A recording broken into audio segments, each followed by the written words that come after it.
welcome back to the Ash Gracie podcast. This summer, due to circumstances beyond my control, aka my mental health, I've gone down a bit of a self-help rabbit hole. And so the next few episodes are going to be based on some of the things that I have discovered from climbing through this rabbit hole in the past few weeks. As you can tell by the title, today's episode is going to be about values and decisions.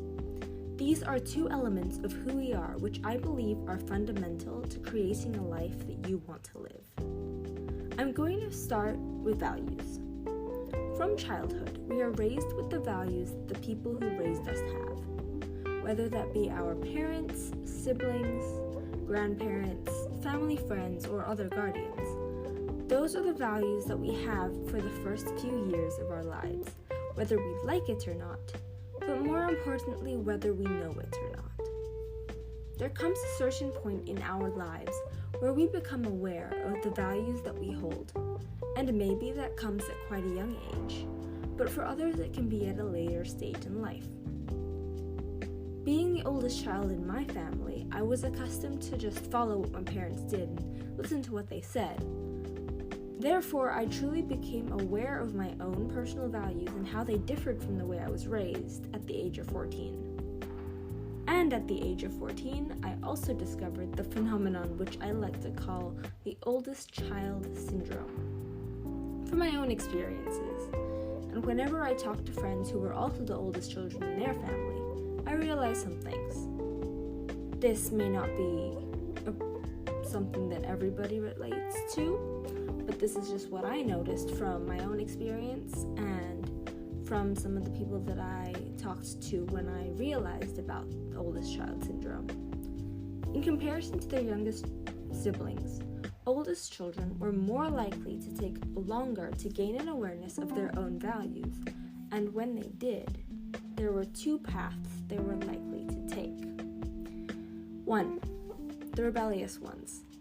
Once these children finally figured out their own identity and had a small taste of freedom, they weren't coming back. What I mean to say is, some of these children were expected to follow the rules to such a high extent that as soon as they are quote-unquote allowed to relax and not follow the rules so much, they like to see how far they can push the limit. 2. The people pleasers. Growing up, they were so used to taking care of younger siblings and making their parents' lives easier that they continue the practice of putting others before themselves to the point where it becomes an unhealthy coping mechanism. For most people that know me, it might seem that my path evidently went down the people-pleasing route. But in fact, I'm a solid mix of the two. Let me explain. When I discovered my values, my identity split into two versions of myself. One when I was with family and at home, and the other when I was with my friends and at school. The version of myself around my friends became the people pleaser, always putting others before myself, always going out of my way to help others. You get the idea. But on the other hand, the version of myself around my family became the rebel, always arguing against what I was told, never taking because I said so as an answer, dyeing my hair. Basically, in the grand scheme of things, I wasn't really that bad, but seeing as I grew up in a family and a society where I was expected to keep quiet and do what I'm told without question, my family didn't like this new version of me, and, well, yeah, so that's how I lived, and that is how I've been living for the past 5 years.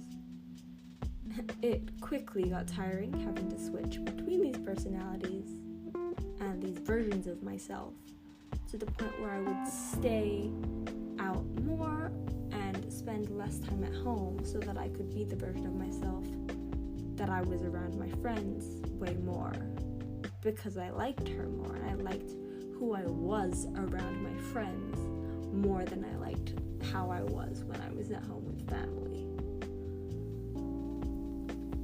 Then COVID hit. I know, right? It just yeah. And I was at home all the time. And so that definitely put a stop in things. And let's just say that it was a rough time. And I spent the next year and a half planning what my life would be like when I got to college, because I couldn't wait to go to university and leave the confines of my home. And I mean this to the point where I spent every waking moment doing college research, college planning. My life revolved around college for the year of 2020 and 2021. And it really started to become my only reason for existence. But living for one purpose and one purpose alone won't get you anywhere in life. I got to college and things were better, but that didn't mean all my problems had just disappeared. I had just put everything that I was dealing with on pause for a year while I was in America. As you all know, I'm now back home for the summer, and this is where things got a little more complicated, but interesting in a maybe not so great way, but kind of good in the long run kind of way, maybe? I don't know. I had been building piece by piece the life that I wanted to have while I was in America this past year. And as I had been working on myself and I'd be taking the time to get into a better lifestyle and make better habits, so I thought I'd be ready to face the things I had put on pause when I moved to the US, when I came home for the summer. But I was wrong. Very wrong. The first month or so, things were great. I got to catch up with family, go to all my favorite places and restaurants, relax in my own bedroom, play my piano, all those good things. But the good things didn't last. Everything I had locked away had come pouring back, and I started to question every single thing about who I was and what I was doing here. I spent mornings contemplating whether to even get out of bed in the mornings, and whether it was actually worth it to keep going. And as I do when I get into a questionable headspace, and yes, I know this is an unhealthy coping mechanism and I'm working on it, I isolated myself from everyone, deleted social media, stopped reaching out, and it got to the point where I decided I just couldn't live like this any longer. Well, basically it got to the point where one of my friends told me I couldn't live like this any longer.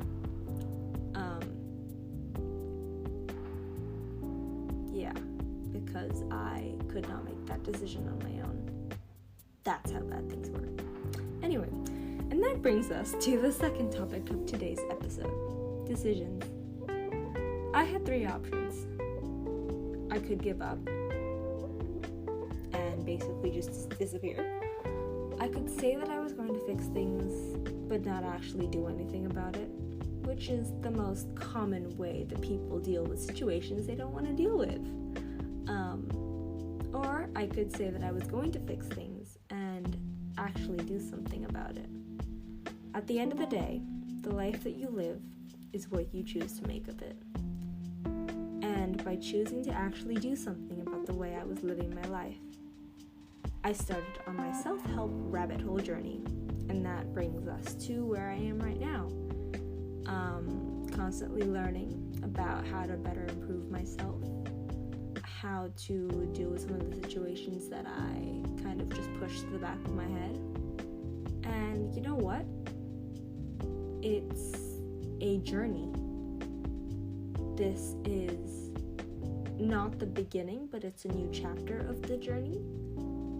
And it's a journey that I will continue to go on for the rest of my life, because getting to build your own life in self-care and self-compassion, all these things that I'll get more in depth in a future episode, aren't things that have an end date or have an end goal that you can just say, tick, I completed that, because that's not how life works.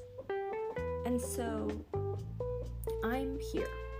I'm choosing to live a life where I dive into all the things that interest me and make me happy. I'm choosing to live a life where I'm surrounded by people who love and support me wholeheartedly. And while I'm still off social media and not going back anytime soon, I'm choosing to live a life where I won't stop learning from the people around me. And you can too. You just need to choose. And yes, it is definitely way easier said than done, don't get me wrong. That's probably why it's taken me 18 years to finally start this journey I probably should have started years ago. But once you've made the decision to jump in wholeheartedly to live your dream life and to work hard to make that happen, whatever that looks like to you, then all of the hard work that you're about to put in is going to make it all worth it. So the question that I'm going to leave you with today is, what life are you going to choose for yourself? And what are you going to do today and right now to start making that happen? Think on that, and I'll see you next episode.